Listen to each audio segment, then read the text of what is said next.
We are now on day 4 of a summit that was only supposed to last 2 days. Right now, they seem to be fighting over an amount of just 50 billion, which might seem like a lot, but in the wider context of this fund, it's not. The total fund is supposed to be 750 billion euros. That's to rescue economies from the economic damage caused by coronavirus.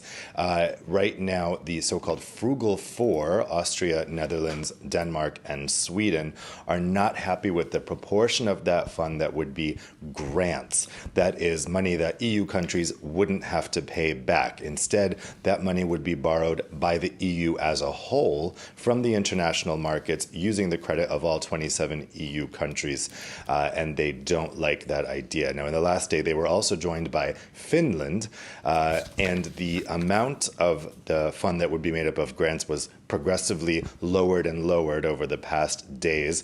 We seem to be reaching a kind of acceptance by the Frugal Four of an amount of 350 billion for grants, and then leaving also 350 for loans. But Francis Macron is not having it.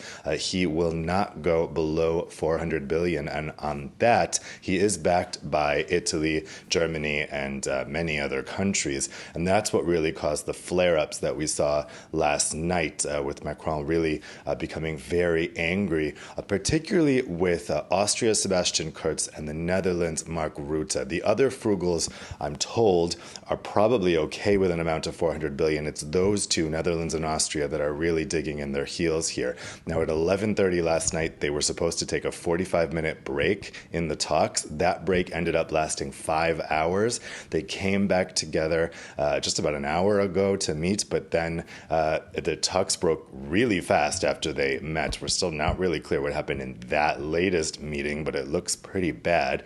And then they first said they were going to start meeting again today at 2 p.m. Now that's been pushed over to 4 p.m. But the fact that they are coming back today to meet means that we could have a deal today. They wouldn't be coming back to meet later today if they weren't close to an agreement. So there's still hope, but we'll see how the markets react. European markets are opening in just a few hours, and they might be worried about the fact that there was no deal yet.